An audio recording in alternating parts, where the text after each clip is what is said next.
আসসালামু আলাইকুম প্রিয় দর্শক, রাজবাড়ির গোয়ালন্দে গতকাল শুক্রবার যে ঘটনা ঘটল সেটাকে আপনারা কিভাবে ব্যাখ্যা করবেন, অথবা সেটাকে রাষ্ট্র কিভাবে ব্যাখ্যা করবে?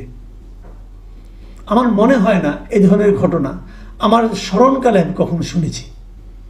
একজন মানুষ মারা গেছেন, মারা যাওয়ার পর তার কবর হয়েছে, সেই কবর থেকে তার মারা যাওয়ার প্রায় 2 সপ্তাহ পরে কবর থেকে তার লাশ তুলে সেটাকে পেটানো হয়েছে এবং তাকে আগুন দিয়ে জ্বালিয়ে দেওয়া হয়েছে। এ ধরনের ঘটনা আপনারা কখনো আপনাদের জীবদ্দশায় শুনেছেন কিনা আমি জানি না, কিন্তু আমরা শুনলাম এবং আমরা তার ভিডিও দেখলাম বিভিন্ন সোশ্যাল মিডিয়ায়। এবং সেই ঘটনা কোথায় ঘটল? আমাদের দেশের একটা জেলায়, রাজবাড়ী জেলায় সেখানে ঘটল এবং ঘটতে দেওয়া হলো বললাম এই কারণে, এইটা যে ঘটবে সেটা কিন্তু এর কদিন আগে থেকেই বোঝা যাচ্ছিল। কারণ যারা কাজটা ঘটিয়েছে তারা কিন্তু গত বুধবার দিন তারা প্রেস কনফারেন্স করেছে। প্রেস কনফারেন্স করে বলেছে তারা এটা একটা ঘটনা ঘটাবে। প্রশাসন 2 পক্ষের মধ্যে মীমাংসা করার চেষ্টা করেছে। মীমাংসা হয়েছে কি হয় নাই সেটা তো আমরা 2 দিন পরে শুক্রবার দিনে দেখতে পেলাম। প্রশাসনের ভূমিকাটা কী ছিল? তারা কি থামানোর চেষ্টা করেছিল?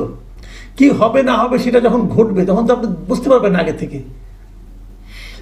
ঘটনাটা কি আমি আপনাদেরকে আরও একবার একটু ছোট করে বলি। যাকে নিয়ে ঘটনা তার নাম নুরুল হক, কিন্তু তাকে এলাকাবাসী চেনে নুরাল পাগলা হিসাবে। উনি রাজবাড়িতে ওনার একটা আস্তানার মতো আছে, যেটাকে অনেকে মানে খানকা বলে, অনেকে এক একজন এক একটা বলে। এবং উনি ধর্মের নামে এমন কিছু কাজ করছিলেন যেটাকে ঠিক ধার্মিক লোকেরা মেনে নিতে পারছিল না। যেমন উনি কি বলছিলেন, উনি নিজেকে ইমাম মেহেদি দাবি করছিলেন এবং উনি আরও অনেক কিছু বলছিলেন। কোরআন শরীফ সম্পর্কে ওনার কিছু নেতিবাচক কথা ছিল, অনেক কিছু ছিল যেটাকে ঠিক প্রকৃত মুসলিম বলা যায় না কোনোভাবেই।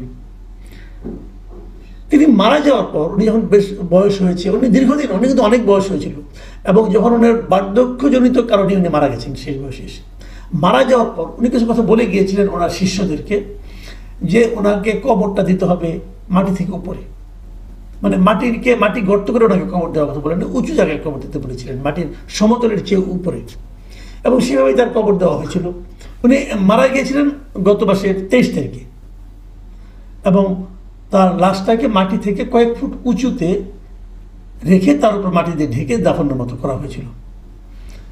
এবং ওনার এগুলো আমাদের প্রচলিত ইসলাম ধর্মের যে নিয়ম কানুন তার সঙ্গে কিন্তু একদমই মেলে না।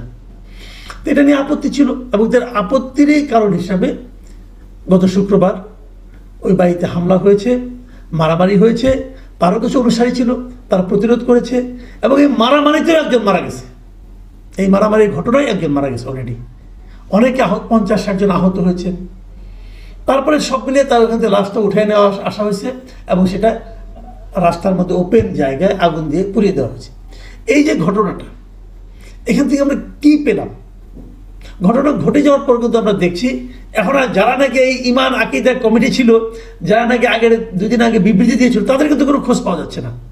এবং যে সমস্ত ভিডিও করা হয়েছিল সেই ভিডিওতে কিন্তু তাদের দেখা যাচ্ছে না, দেখা যাচ্ছে অন্যদেরকে, মানে যাদেরকে খেপিয়ে দিয়েছিল তাদেরকে দেখা যাচ্ছে। এখন মামলা মোকদ্দমা হবে, অনেকে ধরা পড়বে। কারা ধরা পড়বে? মূল কারিগরটা কারা ছিল এই অঘটনের? এগুলো নিয়ে কিন্তু আলোচনা আসলে কতটুকু হবে আমি জানি না। ঘটনা ঘটে যাওয়ার পর সরকারের পক্ষ থেকে আবার বিবৃতি দেওয়া হয়। এই সরকারটা খুব ইন্টারেস্টিং, কিন্তু ওনারা ঘটনা ঘটতে দেয়, ঘটার পর একটা বিবৃতি দেয়। এই বিবৃতি কাকে দেয়, কার জন্য দেয়, এটা আমরা বুঝি না।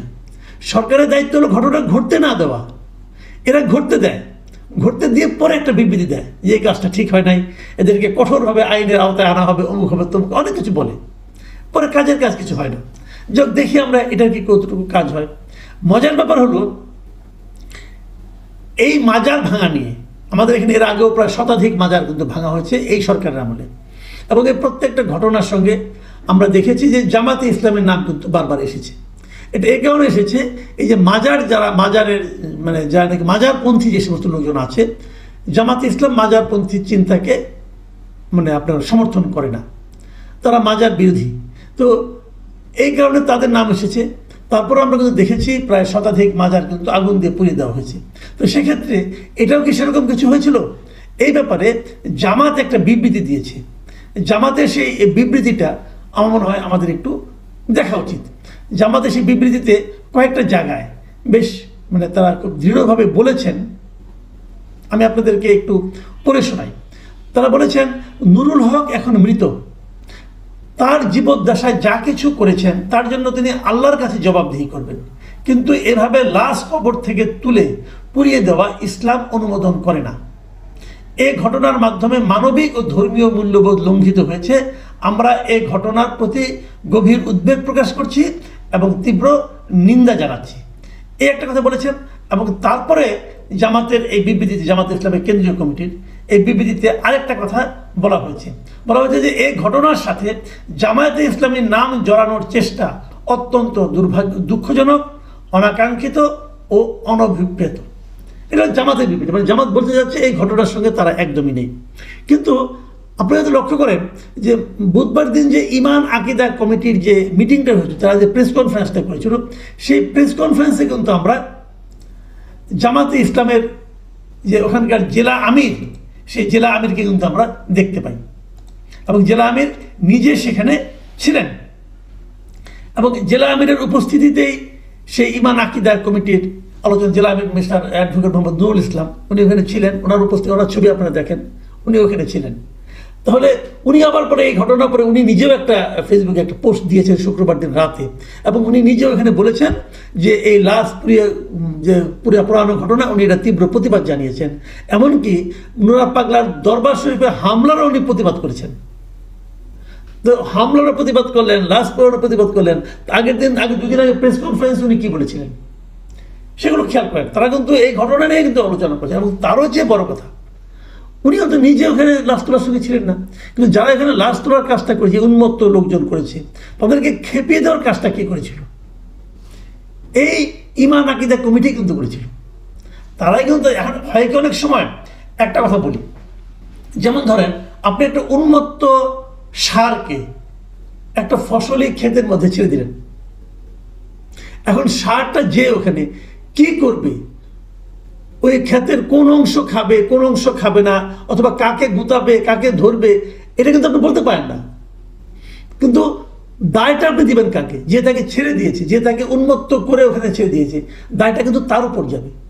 এই যে উন্মত্ত জনতা, এই যে তৌহিদি জনতা যাদেরকে মার্চ ফর গোয়ালন্দা ঘোষণা করেছিলেন, তারা কিন্তু এই যে মার্চ ফর গোয়ালন্দা যারা নাকি মাঠে ছিল, তাদেরকে আপনি সেই উন্মত্ত ষাঁড়ের সঙ্গে তুলনা করতে পারেন। কিন্তু প্রশ্ন হলো, এদেরকে উন্মত্ত করে তুলল কে? এদেরকে খেপিয়ে দিল কে? তারাই হলো মূল কালপ্রিট। এবং সেখানে জামাত তাদের সংশ্লিষ্টতা অস্বীকার কিভাবে করবে এটা আমি জানি না, কারণ আমি তো দেখতে পাচ্ছি সেই প্রেস কনফারেন্সে জামাতের জেলা আমির ছিলেন। তো তারপরে তারা অস্বীকার করছেন। এখানে আমি আরেকটা প্রসঙ্গ বলে আলোচনাটা শেষ করব। দেখুন, একটা ভিডিওতে আমি দেখলাম যে লাশ যে তোলা হচ্ছে, সে লাশ তোলার একটা ভিডিও দেখা গেল। এই নুরাল পাগলার লাশটা দেখানো হলো।